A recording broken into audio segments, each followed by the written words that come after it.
The other workhorse file menu in our pile is the layer menu. In Illustrator, you could have 100 to 1,000 objects in one layer and still slide them behind one another, in front of one another, and arrange them within that layer. Photoshop doesn't do that. Photoshop, every single piece is its own layer, has to be its own layer. So layer controls are very important in Photoshop. You'll notice some web things, copy the CSS, the cascading style sheets of this image, things like that. Deleting layers, export the layer as, where you just want to take one slice off the cake. Renaming layer, fill layer, adjustment layers. In the old days, we just paint bucketed onto a blank layer, but now you can actually create these specific layers for their specific purpose. Masking is a way to edit a layer, deleting part of a layer, without actually cutting the image with a selection tool. So masking is a way to where the image itself is still there, but you only see the piece that you want to see.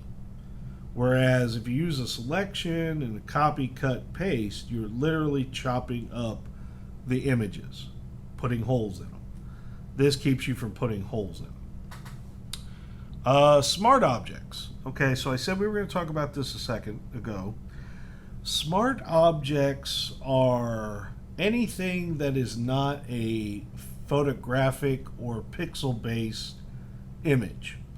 So for example, if you imported a logo from Illustrator because you wanted to show what it was going to look like on water bottles and hats and shirts and merchandise, it would come in as a smart object. Now that means that that smart object, it would have limited controls to it. You wouldn't be able to do certain things to it.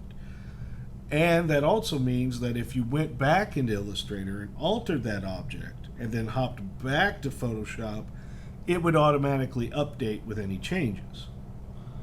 Now, that's fine for a lot of things, but sometimes you have to rasterize a smart object to get the full Photoshop abilities to apply to it.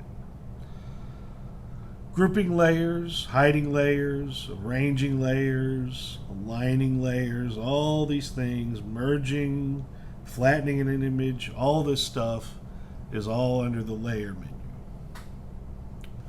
Under type, there are a lot of cool things that you can do with type in Photoshop. However, usually most of your typography is done in Illustrator. A Photoshop layout or design is created, and then you take that, place it into Illustrator, and then do your typography on that.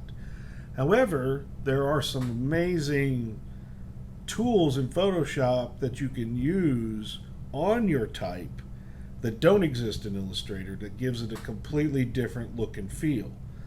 So each one has its qualities, its good parts when it comes to dealing with type. And I will say, over the 25 years I've worked with Photoshop, its ability with type has increased exponentially. It's amazing. The select thing. Okay, so we select stuff all the time. We'll hit select all, or we'll click on something, it'll highlight and move, whatever. Selecting is the key to just about everything in Photoshop. Deselecting, reselecting. Selecting the inverse, that's a handy one. Like if you need a small portion of something, but you don't want to have to trace or erase around all the other crap. You know, if you have a small piece, that's the only piece you need, instead of spending all your time erasing and deleting all the crap that's around it, you can just select that small piece, but you're not going to delete that piece. Then you do select the inverse, and what will happen is your selection will flip, and everything that wasn't selected will now be selected, and the piece you wanted to keep is now by itself, and it's not going to be harmed in any way if you begin erasing around it.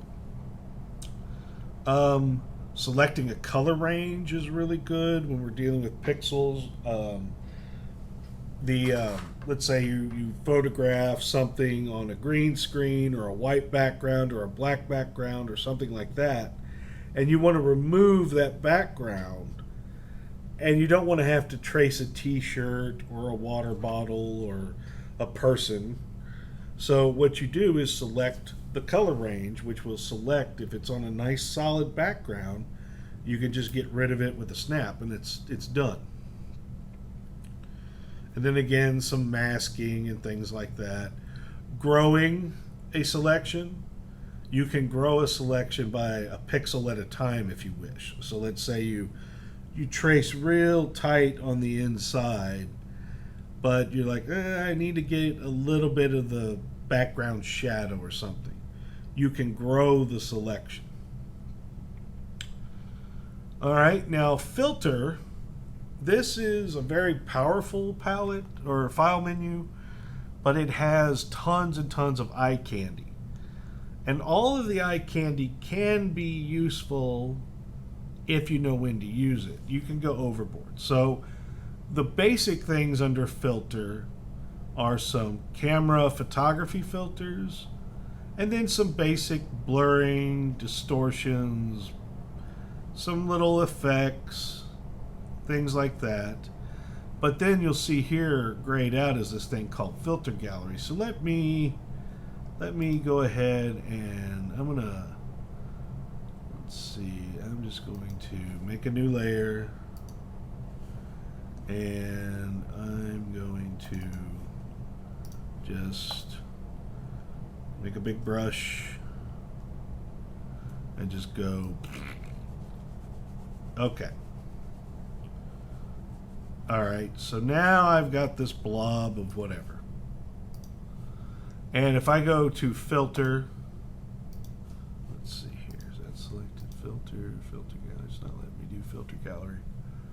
Let's say I do pixelate, or now let's do stylize. Let's do tiles.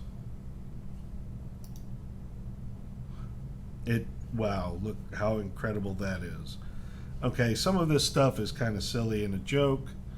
Let's see here. Let's do a ripple. Now I'm going to zoom out because it's real, and we can add a ripple to it. You're not really going to see much with a blob, though, are you? So let me, you know what? Let's get rid of the blob. Blob's not going to help us. Let's open just a picture. Oh, what do I want? What do I want? What do I not? Let's do it with that one. And do it with that one. And what do I got here? Oh, let's mess with Denzel. Now he's a little guy. Image size. He's only 1 inch by 1.5 inches, but he is 300 dots per inch. So if I go to 5 and hit OK, all right. So let's see what we can do to torture Denzel. I'm going to make this a layer real quick. So filter, now filter gallery is open because it's an actual photograph and not painting. But you have things like blur. You can do a motion blur. Let's make Denzel look like he's running. There we go. The streak. Okay. You have. Oh, let's do mosaic. And all I did was pixelate him. That didn't really make a mosaic out of him. But let's see here. Fragment. I didn't do much. Just knocked it out of focus. Oh, here we go. Let's make it look like it's oil paint. No, that didn't do much. Hang on, let me up that a little bit. Filter, stylize, oil paint. And we'll do the cleanliness less. Bristle detail. Turn down. Angle. Let's mess with the stylization. Alright, let's try that. Now let's see, let's zoom in and see what it did. Oh yeah, look, they made think it was Van Gogh. It's junk, but whatever. Okay.